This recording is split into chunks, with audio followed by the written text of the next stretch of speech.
Optional exercise है, तो हम लोगों को इसमें क्रक्स मिलता है। क्रक्स मतलब निचोड़ मिलता है हर चीज का जो हमने अभी तक पढ़ा है ना, इस एक्सरसाइज के दौरान। तो फटाफट से स्टार्ट करते हैं। हमारा जो एक्सरसाइज है दैट इज 3.7 आरपीए करहंस के नाम से अगर आप इसको सर्च करेंगे, you will find it on YouTube fast. ठीक है ना। तो फर्स्ट क्वेश्चन की हम बात कर लेते हैं। एजेस वाले क्वेश्चंस में से एक क्वेश्चन है ये। The age of two friends Ani and Biju differ by 3 years. ठीक है। तो इन क्वेश्चंस की अंडरस्टैंडिंग आपको बहुत अच्छे से होनी चाहिए। अंडरस्टैंडिंग अगर है तो समझ लो आपका क्वेश्चन बहुत अच्छे से हो जाएगा। Edges of two friends Ani and Biju differ by 3 years. चलिए हम क्वेश्चन नंबर 1 ले लेते हैं।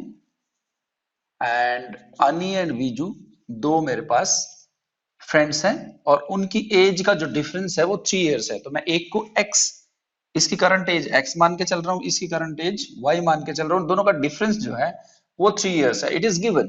ठीक है। आप लोग इसमें लिख लेना जैसे भी हम लोग इसको लिखते हैं।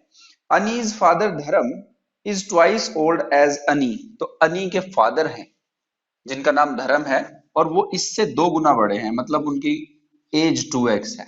ठीक है। As old as his sister Kathy, है ना। Ani's father Dharma is twice as old as Ani and Biju is twice as old as his sister Kathy. और बीजू जो है अपनी सिस्टर से 2 गुना बड़ा है। मतलब यहां पे देखिए क्या ये 2 गुना बड़ा हो गया? क्या ये 2 गुना बड़ा हो गया? हाँ हो गया। ठीक है ना। ये 2 गुना बड़ा इससे हो गया। कंडीशन है ये। Next, the ages of Kathy and Dharma differ by 30 years. Kathy and Dharma, Dharma कौन है? एनी का फादर। और कैथी कौन है? बीजू की सिस्टर, जिसकी एज बीजू से आधी है। और दोनों की एज का डिफरेंस, अनी के फादर का और बीजू की सिस्टर की एज का डिफरेंस जो है वो है 30 years. It is given.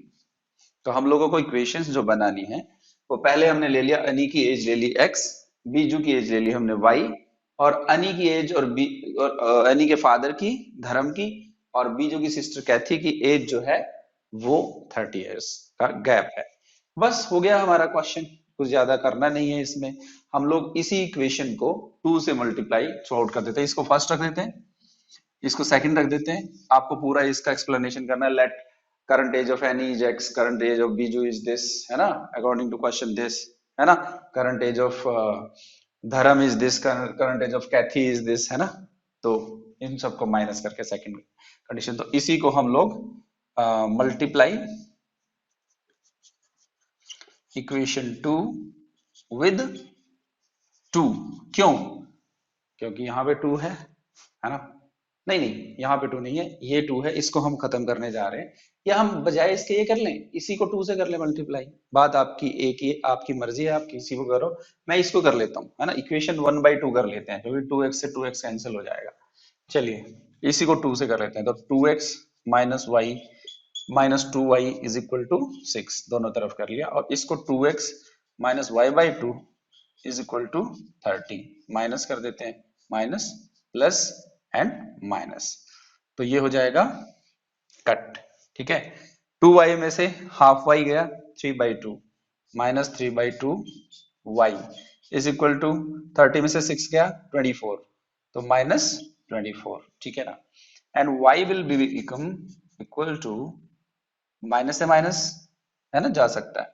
y will be equal to 24 into 2/3, तो 3 8 जा एंड 8 2 जा 16। तो y मतलब बीजू की करंट एज कितनी हो गई? 16। y is 16, sorry. नाउ इसी से हम लोग x की एज निकाल लेंगे। कैसे? x माइनस y इज 3, तो x माइनस 16 इज 3। किस में से 16 घटाएं कि 3 आ जाए? 19 obviously, x is 19। So any की कितनी एज आ गई? एनी की करंट एज आ गई 19 और बीजू की करंट एज आ गई 16।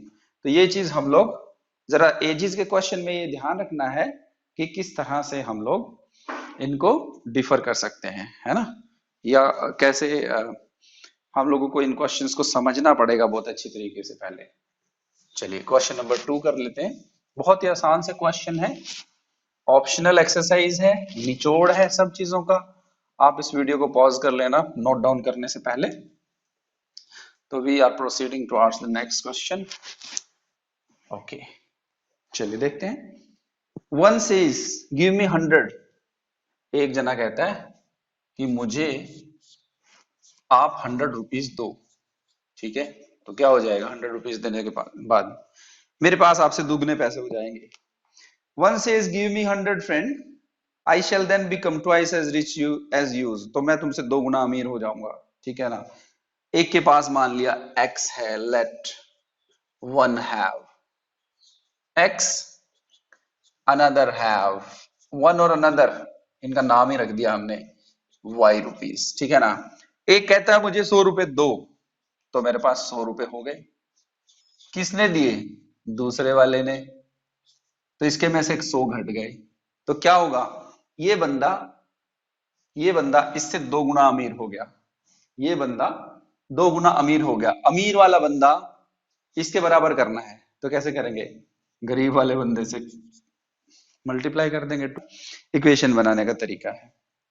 Next, the other replies if you give me 10 I shall be 6 time as rich as you. दूसरा कहता है, मतलब ये वाला कह रहा है कि आप मुझे 10 रुपए दो, सिर्फ 10 रुपए, तो मैं क्या करूंगा?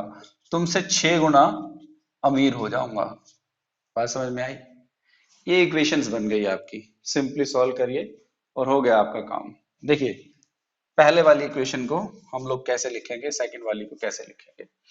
x plus 100 is equal to, first वाली को लिख रहे हैं, इस वाली को, is equal to 2y minus 200। And इसको लिख सकते हैं x minus 2y is equal to minus 300। ये हमारी बन गई 3। अब इसको लिख लेते हैं यहाँ पे कि y plus 10 is equal to 6x minus 60, और y minus minus 6x will be equal to minus 70। Minus 70, ये देखो फोर्थ बन गई। दोनों को ऐड कर दो, थर्ड को और फोर्थ को। x minus 2y is equal to minus 300, और यहाँ पे x नहीं, y माइनस 6x है, y माइनस 6x, तो इसको मैं माइनस 6x प्लस y ऐसे भी लिख सकता हूँ, इज इक्वल टू माइनस 70। देखिए क्या करना पड़ेगा हम लोगों को, ये 2y कैंसिल करा लेते हैं, है ना। तो इसको 2 से मल्टीप्लाई कर देते हैं, नेक्स्ट वाली इक्वेशन को इसको 2 से मल्टीप्लाई करा देते हैं ताकि ये कैंसिल हो जाए। So minus 12x plus 2y is equal to minus 140। और अब इसको यहाँ लिख लेते हैं, ये वाली इक्वेशन को इसके जस्ट नेक्स्ट लिख लेते हैं ताकि सब्ट्रैक्ट कर लेंगे हम। तो ये बन गया कितना, x minus 2y is equal to minus 300। देख लीजिए, ऐड करना है simply, minus 11x will be equal to क्या बना, 440, and x will become minus 440 by minus, and x will become minus 440 divided by minus 11। ये कट गया, ये बन गया 40। तो x कितना बना, 40 रुपीज। मतलब पहले के पास कितने पैसे हुए, 40 रुपीज। ठीक है ना। इसी हिसाब से हम लोग सेकंड फाइंड आउट कर लेंगे, y minus 6x is equal to कितना है, 70। इसमें रख लेते हैं x माइनस 2y। तो x माइनस 2y मतलब 40 minus 2y is equal to minus 300। कितना बनेगा, minus 2y is equal to minus 340, and y is equal to 170, है ना, 170। देख लो, ये इसके नीचे आ जाएगा ना डिवाइड होके 170। तो एक के पास 40 हुए, दूसरे के पास कितने हुए, 170। So it was very simple question. चलिए थर्ड क्वेश्चन हम इसी एक्सरसाइज का देख लेते हैं। कोई ज्यादा मुश्किल एक्सरसाइज नहीं है, और जितना हमने पहले किया है बस उस नॉलेज को आप अच्छे से यहाँ पे एक बार ग्रैब करेंगे। तो ये वैसे तो आप लोगों को ये बिना टीचर की मदद के करना चाहिए। ऑप्शनल का मतलब ये होता है कि आपने जो पहले किया है उसको हम सारे को आपसे पूछ रहे हैं। A train covered a certain distance at a uniform speed. एक ट्रेन है भाई, ठीक है ना, वो कोई डिस्टेंस कवर कर रही है, ठीक है, और मैंने ये भी मान लिया कि उसकी स्पीड x है। है ना। और टाइम टी ले रही है, टी टी टाइम के दौरान ये सब कुछ हो रहा है। ये टाइम हमने टी ले लिया है, डी डिस्टेंस लिया है, और अम, ये स्पीड ली है। स्पीड स्पीड को बेटर भी आप एस ही ले लो, एस, है ना। हम फॉर्मूला जानते हैं, time is equal to distance upon speed, ये फॉर्मूला होता है। तो यहां पे कहा गया है a train covered a certain certain distance at a uniform speed if the train would have been 10 kilometre per hour faster it would take 2 hours less than scheduled time. Scheduled time कितना होगा देख लीजिए, ये question number 3। अब time taken कितना होगा, time taken that is T is equal to distance upon speed, ये तो हम जानते ही हैं, ठीक है। अगर तो ट्रेन की स्पीड 10 किलोमीटर पर आवर बढ़ जाए तो ये क्या करेगी, 2 घंटे कम लेगी, 2 घंटे कम लेगी। इसका मतलब क्या है कि distance divided by speed plus 10, अगर ये ऐसा हो जाए तो 2 घंटे ज्यादा ले रही है ना।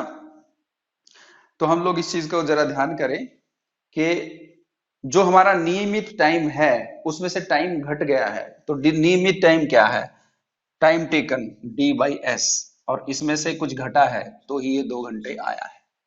बात समझिएगा, ये हो गई हमारी पहली इक्वेशन। तो सेकंड जो टर्म है वो क्या बताई गई है, सेकंड टर्म में ये बताया गया, सेकंड पार्ट में, and if the train were slower by 10 kilometre per hour it would take 3 hours more. अगर तो ये 10 किलोमीटर कम स्पीड पे होती तो ये 3 घंटा ज्यादा ले लेती। ज्यादा ले लेती मतलब कम स्पीड पे होती तो टाइम ज्यादा लगता, तो कम स्पीड पे होती तो टाइम शायद इतना लगता, और जो पहले से टाइम है उसमें से घटा देंगे तो 3 घंटे बच जाएंगे। ये चीज हमें समझने की है। अगर तो स्पीड हुई ज्यादा तो नियमित टाइम ज्यादा है और जो टाइम लगेगा वो कम है ना, तो वो 2 घंटे का डिफरेंस आ जाता है। अगर स्पीड कम है, स्पीड कम है तो टाइम ज्यादा लगेगा, और ज्यादा टाइम में से ही कम टाइम हम घटाते हैं, ठीक है। ये हमारा बन गया इक्वेशंस। बस इन इक्वेशंस को हम सॉल्व करेंगे, और कुछ भी क्वेश्चन में है नहीं तो हम लोग इसी को यहाँ पे सॉल्व करना स्टार्ट कर देते हैं। तो फर्स्ट से क्या लिखेंगे, फर्स्ट से लिख रहे हैं, डी को बाहर ही निकाल लो, 1/s, है ना, -1/s प्लस 10 विल बिकम 2, है ना। एंड इससे क्या बनेगा, d into 1/s minus 1/s will be 3, है ना। ये बन जाएंगे दो इक्वेशंस। तो ये थर्ड हो गई और ये हमारे पास फोर्थ इक्वेशन हो गई। अब फ्रॉम थर्ड एंड फोर्थ, है ना, फ्रॉम थर्ड से एक बार देख लेते हैं, d इंटू, इसमें यहां पे लेंगे इसको हम लोग एलसीएम, और ये आ जाएगा s प्लस 10 माइनस एस, और ये आ जाएगा 2, तो s से s कैंसिल हो जाएगा। ये आ गया हमारा 10d, ऊपर ऊपर 10d, इसको थोड़ा साफ लिख लेते हैं, 10d divided by s into s plus 10 is equal to 2, ये हम लिख लेते हैं। अब इस 2 को इधर लाके क्रॉस मल्टीप्लाई कर देते हैं, तो ये बन जाएगा s इंटू एस प्लस 10। ये हमारी और एक हमारी इक्वेशन बन गई, फिफ्थ इक्वेशन। अब इससे, ये वाली से, फ्रॉम फोर्थ क्या करेंगे, d तो बाहर रखेंगे ही रखेंगे, into s minus 10 into S is equal to, तो क्या पहले क्या आएगा s, फिर minus s, minus minus plus, फिर 10 इज इक्वल टू 3।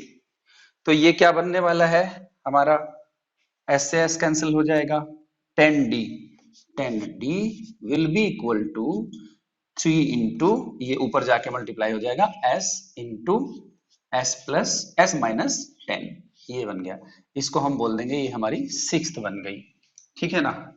तो देखो, फिफ्थ में भी 10d is equal to something है और सिक्स्थ में भी 10d is equal to something है, तो हम क्या करेंगे, ये भी 10d है, ये भी 10d है, लेफ्ट हैंड साइड बराबर हो गई तो दोनों के दोनों राइट हैंड साइड भी बराबर ही होगी। तो आप 2s into S plus 10 is equal to 3s into S minus 10, इसको बराबर रख दीजिए, ठीक है ना। बस s से तो s कैंसिल ही हो गया, 2s plus 20 is equal to, नहीं s से s कैंसिल हुआ, 3 कैंसिल नहीं हुआ, 3s माइनस 30, तो 3s minus 2s, 3s minus 2s, उधर से इधर ले आए इसको और ये इधर चला गया, ये आ गया 30 प्लस 20, तो s will be equal to हमारा 50। देखिए स्पीड हमारी आ गई, स्पीड हमारी 50 आ गई। अब इनमें से किसी में से भी एक रख दो, s जो है यहां पे रख लेते हैं, अब इसमें रख लेते हैं, इसको बोलते हैं 7th। पुट 7 इन 6, बहुत ही आसान हो गया।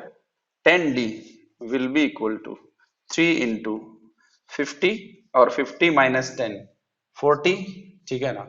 d is equal to 3 into 500 divided by 10, और ये कितना आ गया 150, ठीक है ना। तो ये कुछ गलत तो नहीं हो गया है। 10d is equal to 3s into s minus 10, 10d is equal to 3s, s कितना है हमारा स्पीड 50, 50 into 40, देखिए ये हमने गलत लिख दिया था थोड़ा सा, ये 50 और 40 को अगर ऐसे ही लिख देते हैं, चलो क्यों गुना करा और कॉम्प्लेक्सिटी बढ़ाई, ये गया है ना। तो ये बन गया 5 चौके 20, 200 और 3 600। तो ट्रेन की जो स्पीड आई है 600 किलोमीटर, नहीं, ट्रेन का जो डिस्टेंस आया है वो आया है 600 किलोमीटर, यही फाइंड आउट करना था, बहुत ही आसान सी चीज है। तो आसान सवाल था, मैं एक बार फिर से आपको बता देता हूँ, रिपीट कर देता हूँ। पहले ये बोला गया है कि एक ट्रेन ट्रेन जो है किसी सर्टेन डिस्टेंस को कवर करती है किसी पर्टिकुलर टाइम में, तो हमने टाइम ले लिया भाई t और ये डिस्टेंस ले लिया, और बताना भी डिस्टेंस ही है, और ये हमने स्पीड ले ली। तो उसने ये कहा है कि अगर ट्रेन 10 किलोमीटर पर आवर ज्यादा चले तो 2 घंटे कम लेगी, तो 2 घंटे कम लेगी मतलब 10 किलोमीटर ज्यादा चलने पर आवर, ज्यादा चलने पे 2 घंटे कम लेगी। तो यहाँ पे ये डिस्टेंस लिया, ये टाइम ले लिया हमने, असल में देखो टाइम ऐसे मेजर हो रहा है कि डिस्टेंस को अगर स्पीड से डिवाइड कर दो तो टाइम मेजर हो रहा है, तो ये टाइम ही है एक तरीके से। तो ये टाइम जो है वो पहले था, फिर ये ज्यादा तेज चली तो फिर टाइम आया और दोनों में डिफरेंस आ गया 2। फिर क्या कहा कि अगर तो स्पीड 10 किलोमीटर कम हो जाए, पर 10 किलोमीटर पर आवर कम हो जाए तो टाइम ज्यादा लगेगा, तो ज्यादा वाले टाइम में से फिर कम घटा दिया और वो 3 आवर्स 3 आ गया। बाकी इक्वेशन है आप सॉल्व कर लेंगे, ठीक है, जो भी इसमें है हमने इसको सॉल्व करके आपको दिखाया। तो क्वेश्चन नंबर 4 कर लेते हैं, 4th क्वेश्चन की तरफ बढ़ते हैं हम लोग।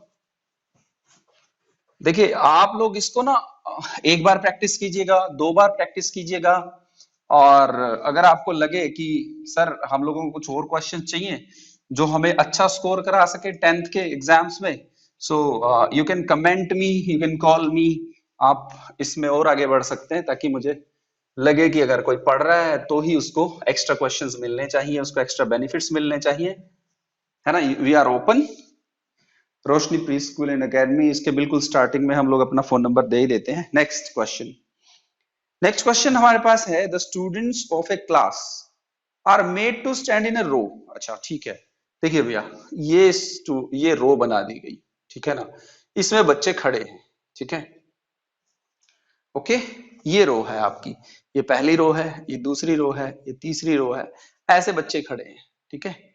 तो क्या कहा क्या गया है, if 3 students are extra in a row there would be 1 row less, if 3 students are less in a row there would be 2 row more। अगर तो हर एक रो के अंदर 3 स्टूडेंट एक्स्ट्रा खड़े कर दिए जाएं तो एक रो ज्यादा बन जाएगी। ध्यान से सुनिएगा, अगर 3 स्टूडेंट अगर ज्यादा खड़े कर दिए जाएं तो एक रो कम बनेगी, है ना। अगर एक रो में से निकाल के हर एक में 3 3 खड़े कर दिए जाएं तो एक रो कम हो जाएगी। इस रो के सारे बच्चे यहाँ पे 3 3 करके खड़े कर दिए जाएं तो ये एक रो कम रह जाएगी, ठीक है ना। अगर इस रो को हटा दिया और सबके 3 3 खड़े कर दिए तो एक रो कम हो जाएगी। लेकिन फिर क्या कहा है, if 3 students are less in a row there would be two more row. अगर एक लाइन के अंदर 3 स्टूडेंट्स कम कर दिए जाएं तो 2 लाइनें और बनेगी। मतलब हर एक के अंदर से 3 3 अगर हटा दें करंट सिचुएशन में तो ये 2 रो और बनेगी। ठीक है ना, बात समझिएगा। नेक्स्ट क्या बताना है, find the number of students in A class. तो इस क्लास के अंदर टोटल स्टूडेंट्स कितने हैं। देखिए सबसे पहले तो हम ये गिन लेंगे कि कितनी रोज हैं। ठीक है, फिर एक रो में स्टूडेंट कितने हैं और उसको मल्टीप्लाई कर देंगे। ठीक है ना, मैं ये कहता हूं कि यहाँ पे टोटल जो है एक रो के अंदर वाई स्टूडेंट्स हैं, टोटल मेरे पास रोज जो है वो एक्स है। कितने स्टूडेंट हो गए, let number of rows are x and number of students, number of, ये क्वेश्चन नंबर 4 है हमारा, क्वेश्चन नंबर 4 कर रहे हैं हम। Number of students in a row is equal to y. ठीक है, अब ये कहा गया है कि अगर नंबर ऑफ स्टूडेंट्स 3 3 स्टूडेंट सब में खड़े कर दिए जाएं तो एक रो कम हो जाएगी। तो एक रो कम हो जाएगी मतलब x विल बी -1 और number of students will be increased by 3। और ये टोटल, हमारी टोटल रोज कितनी है, देखो नंबर ऑफ स्टूडेंट्स तो फिर भी इतने ही रहेंगे, तो एक्स वाई हमारे स्टूडेंट हैं। टोटल स्टूडेंट्स, स्टूडेंट्स आप ये ध्यान से देखिएगा, अगर x रो है, ये वाली x है और एक में y है तो कितने हो जाएंगे। अगर 4 रो हैं और हर एक रो में 5 स्टूडेंट है तो 4 गुना 5 20 स्टूडेंट हो जाएंगे। इसी तरह से अगर x रोज है और y एक में स्टूडेंट है तो एक्स वाई स्टूडेंट हो जाएंगे, तो यहाँ पे हम एक्स वाई लिखेंगे। और अगर आपने एक रो घटा दी और 3 3 बच्चे हर एक में फिक्स कर दिए तो क्या हुआ, बच्चे तो नहीं रहेंगे मल्टीप्लाई करने के बाद। तो यही एक कंडीशन हमारी पहले वाली बन रही है। ठीक है जी, तो हम लोग यहाँ पे 4th क्वेश्चन कर रहे हैं। सेकंड क्या है कंडीशन, अगर तो हर एक में लाइन में से 3 3 बच्चे अगर घटा दिए जाएं, है ना, तो क्या होगा y-3, तो 2 रोज फालतू बन जाएंगी। ये हमारी दूसरी इक्वेशन बन गई। ठीक है, 2 इक्वेशन बन गई, दोनों को सॉल्व कर लेंगे, बड़ा ही आसान है। देखिए कैसे, इसको 1 रख लेते हैं, इसको 2 रख लेते हैं। फ्रॉम वन क्या निकलेगा, मल्टीप्लाई कर दीजिए, x into x y plus 3x minus Y minus 3 is equal to x y. और दोनों तरफ से एक्स वाई कट हो जाएंगे, तो ये हमारे पास आ गया equation 3x minus y is equal to 3x minus y is equal to 3। ये इक्वेशन आ गया। सेकंड वाई एक्स, तो x y plus 2y minus 3x और minus 6 is equal to x y से एक्स वाई कैंसिल हो जाएगा। क्या आ गया, -3x। अब इस सारे को ही कर लेते हैं ना, -3x प्लस 2y, इसको थोड़ा सा सही से लिखते हैं, plus 2y minus is equal to 6। तो यहाँ पे लिख लेते हैं -3x plus 2y is equal to 6। देखिए जोड़ लेते हैं, सीधा ही ऐड कर लेते हैं, 3x से 3x कैंसिल हो रहा है, क्या दिक्कत है। तो 2y, ये आ गया y और y is equal to 9। y की वैल्यू आ गई भाई 9, मतलब एक रो में बच्चे कितने हैं, 9। ठीक है ना, 1 2 3 6 1 2 3 4 5 अप टू 9, है ना। अब y की वैल्यू को हम लोग इस इक्वेशन में रख लेते हैं, इसको हम बोल देते हैं कुछ भी करके, ये 3 थी, ये 4 थी, ये 5th है।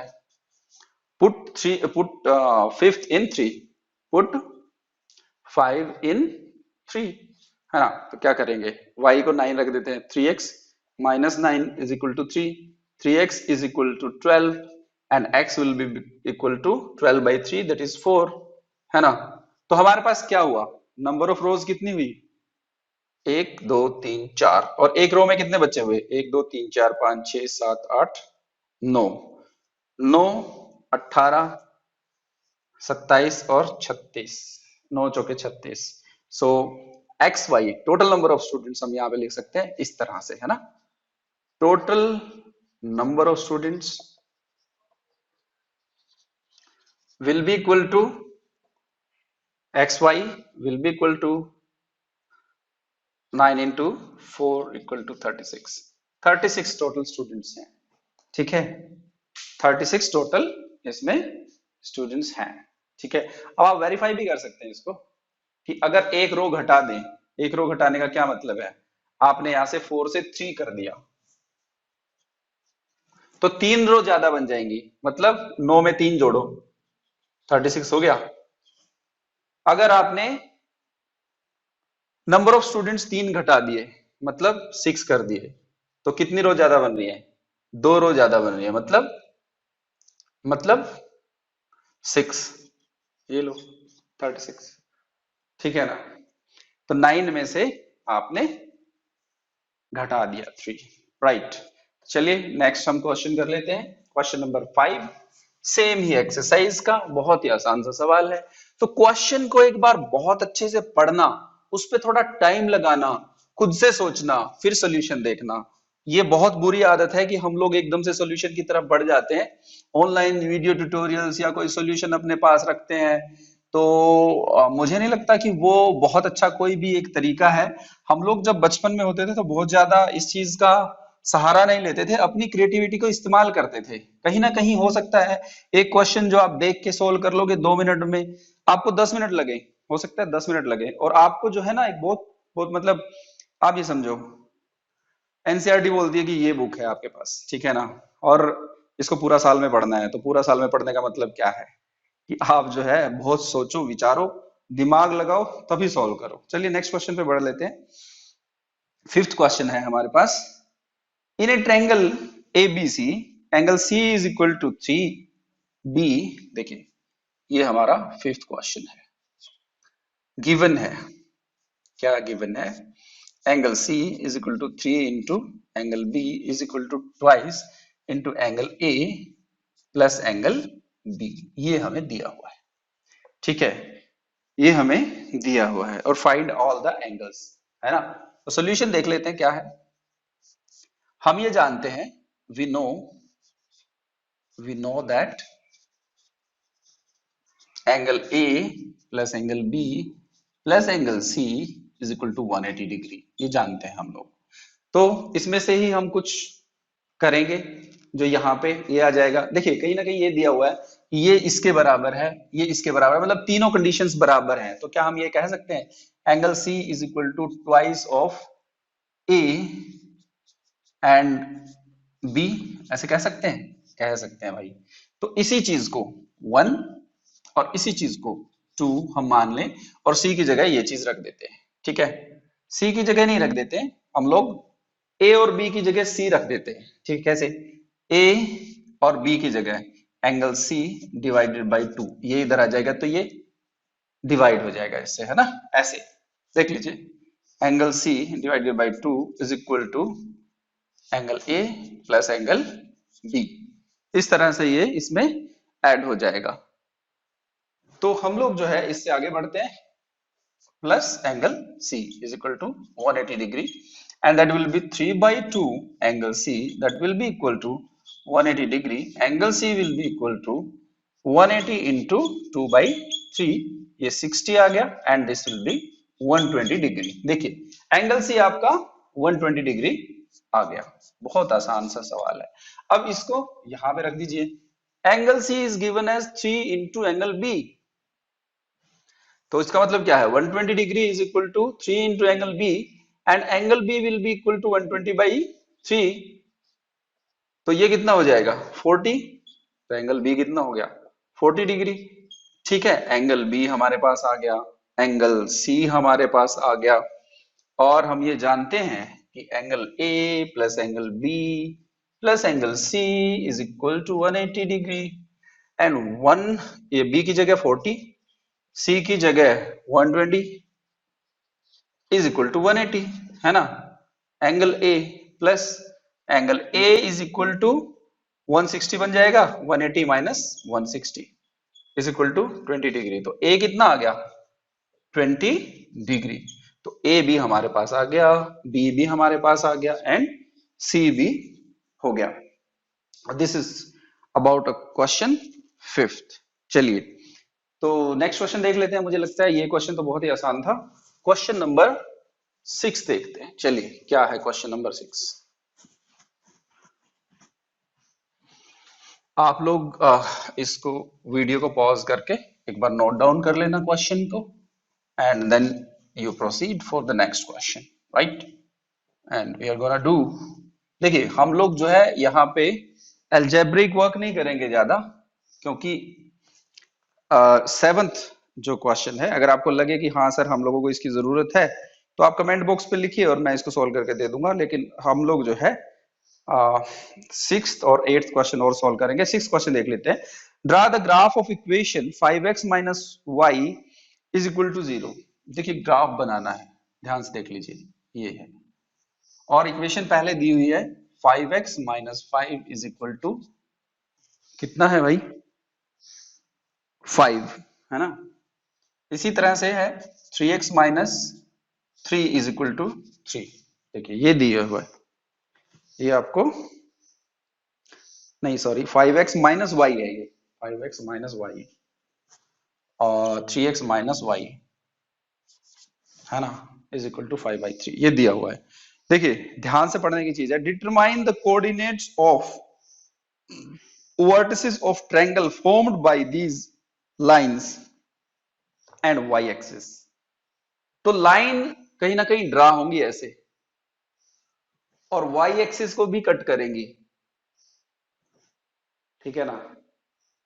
और हमें क्या बताना है कि जो ट्रायंगल बनेगी, जो वाई एक्सिस को कट करेंगी लाइंस उससे और जो लाइंस से, तो वाई एक्सिस से और दोनों लाइंस से जो ट्रायंगल बनने वाली है उसका हमें वर्टेक्स बताने हैं। तो क्वेश्चन को ठीक ठीक से समझना पहले बहुत जरूरी है। तो ये बन गई 1, इसको बना लेते हैं 2। असल में हम ड्रॉ करने वाले हैं अभी, देख लीजिए कैसे। तो क्वेश्चन 1 से, 1 इक्वेशन से हमारी टेबल ये यहाँ पे, और सेकंड इक्वेशन से हमारी टेबल यहाँ पे, ठीक है ना। ये हमने ग्राफिकल रिप्रेजेंटेशन जब किया था तो बहुत अच्छे से हमने बताया था कि किस तरह से हम ग्राफ को ले सकते हैं, ठीक है। तो 5x, मैं पहले y को ही जीरो कर देता हूँ। y को अगर जीरो किया, क्योंकि y को जीरो करने का क्या मतलब है, हम लोग x की बात कर रहे हैं, है ना। पर x को अगर जीरो करेंगे, x जीरो कहाँ होगा हमेशा, इस लाइन पे y एक्सिस पे, तो x को जीरो करना बहुत जरूरी है।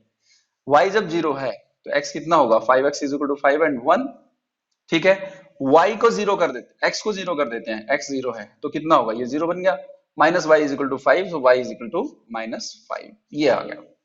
एक पॉइंट तो ये आ गया इसका हमारा y एक्सिस के ऊपर, ठीक है। अब फिर से यहाँ पे y को जीरो कर देते हैं इस इक्वेशन के अंदर, तो 3x इज इक्वल टू 3, ये 1 आ गया, तो ये कॉमन पॉइंट आ गया 1 0 1 0। इस लाइन में भी 1 0 है, इस लाइन में भी 1 0 है, तो इसका एक सोल्यूशन है, ठीक है ना। नेक्स्ट नेक्स्ट जो है, इसी में हम लोग x को जीरो कर देते हैं, x को जीरो कर दिया, ये वाले को जीरो कर दिया। जब इसको जीरो किया तो minus y is equal to 3, y is equal to -3, ये देख लीजिए। तो अब इसका ग्राफ ड्रॉ कर लेते हैं, बहुत इजी है ये ग्राफ इसका ड्रॉ करना। चलिए देख लेते हैं कैसे ड्रॉ होगा। हम लोग ग्राफ ड्रॉ करने के लिए इस बोर्ड को इस्तेमाल कर लेते हैं। चलिए ये हमारा हो गया नंबर लाइन 1 2 3 4 5। इसको थोड़ा चौड़ा कर लें, हाँ ऐसे 1 2 3 4, 1 2 3 4 5, है ना। यहाँ पे माइनस में -1 -2 -3 -4 एंड -5, 1 2 3 4, यहाँ पे कर लेते हैं 1 2 3 4 एंड सो ऑन, अगर जरूरत पड़ेगी यहाँ पे -1 -2 -3 इतना ले लेते हैं, ठीक है। ये हमारा -1 -2 -3 है, 1 2 3 एंड 4, ये हमारा ले लिया, और ये 0 0 है हमारे पास। तो क्या है पहली लाइन, ये वाली 1 0, x is 1 y is 0, x is 1, कहाँ है x 1, ये है, y 0, तो y 0 तो इसी रहेगा, तो ये एक पॉइंट हो गया, ठीक है। नेक्स्ट पॉइंट क्या है, x is 0 y is -5, x is 0 y is -5, so this is the point, ये पॉइंट हो गया। तो दोनों लाइंस को आप मिला दीजिए, ठीक है। ये हमारी एक लाइन बन गई, और कौन सी लाइन बन गई, ये लाइन हमारी बनी 5x minus y is equal to 5। Next, x is 1, y is 0। ये पॉइंट पड़ा है, इसको बोल सकते हैं हम 1 0। ठीक है ना, 1 0। और ये हमारा कौन सा पॉइंट था, ये था हमारा 0 माइनस 5, 0 और माइनस 5, ये वाला। अब इसमें देख ले 0 माइनस 3, 0 माइनस 3, ये पॉइंट है और ये एक कॉमन पॉइंट है, तो इसको हम लोग मिला देते हैं। देखिए अब हमारे पास एक ट्रायंगल बन गई y एक्सिस को लेके, देख रहे हो, ये y है और ये दोनों लाइंस हैं। यही हमसे पूछा गया था। और क्या पूछा गया था, कोऑर्डिनेट्स। कोऑर्डिनेट्स क्या होंगे भाई, ये होगा पहले 1 0। कोऑर्डिनेट क्या होंगे, ये होगा 1 0, 1 0 एक कोऑर्डिनेट हुआ। दूसरा ये वाला क्या है, ये कोऑर्डिनेट 0 माइनस 3, 0 माइनस 3, क्योंकि x 0 है यहाँ पे, 0 माइनस 3। और ये नेक्स्ट कोऑर्डिनेट क्या है, 0 माइनस 5। इस तरह से ये काम हमारा हो गया।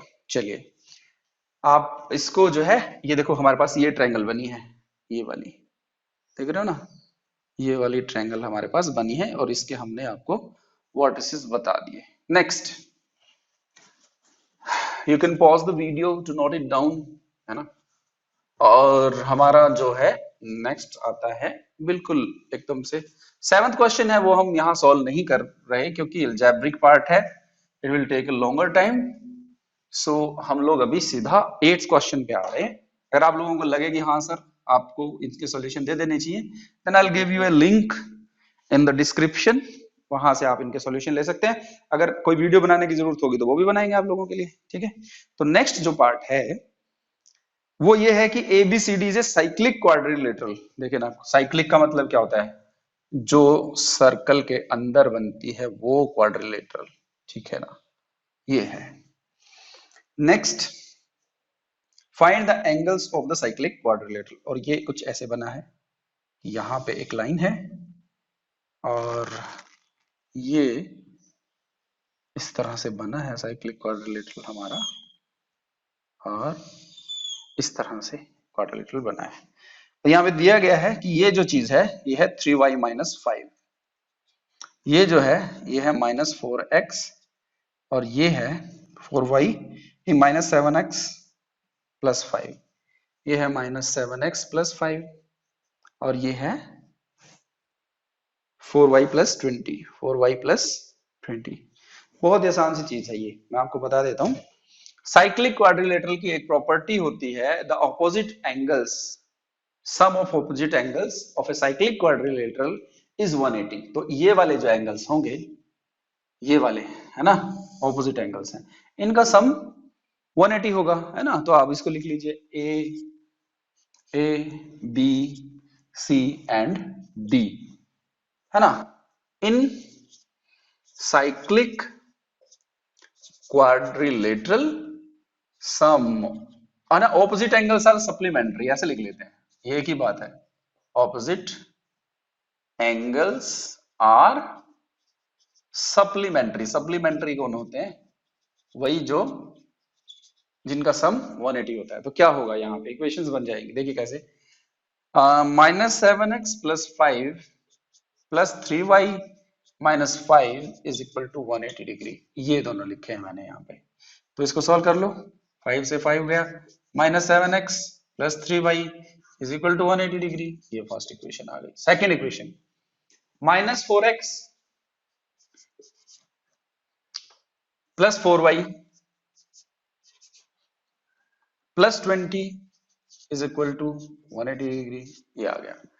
अब इसको सॉल्व कर लो भाई, क्या, minus 4x plus 4y is equal to, ये उधर चला जाएगा 160, और इसको सारे को 4 से डिवाइड ना कर ले, तो minus x plus y is equal to 40, ये हमारी सेकेंड इक्वेशन बन गई। तो अब क्या करें, पहले वाले को इसको ऐसे ना कर लें कि y is equal to x plus 40, और इसको थर्ड रख लेते हैं और थर्ड को फर्स्ट में रख लेते हैं। देखिए y की जगह x प्लस 40 रख लेते हैं, तो ये क्या बनेगा, माइनस 7x प्लस, ऐसे ना, पुट 3 इन 1, ये 1 और ये 3, ठीक है। तो -7x+3 और y की जगह क्या रखें, x+40, और ये कितना बनता है 180 डिग्री। हो गया, -7x+3x+120 = 180, और -7x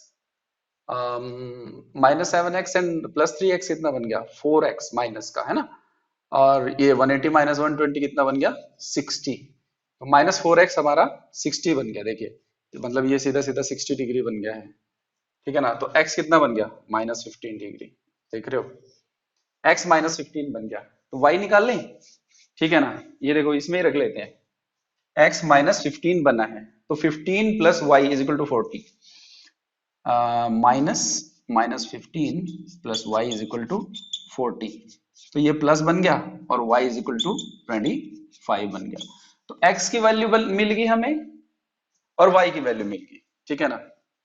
तो अब इसको निकाल सकते हैं, इजी है, ठीक है। 3y - 5, तो ये कितना बनेगा 3y मतलब 75, 75 में से 5 गया 70, 70 डिग्री ये बन जाएगा आपका, ठीक है ना। -7x+5, 15 सते 105, और ये हो जाएगा प्लस का, ये 110 बनेगा 110, और ये इसी तरह से 120 बन जाएगा, देख लीजिए।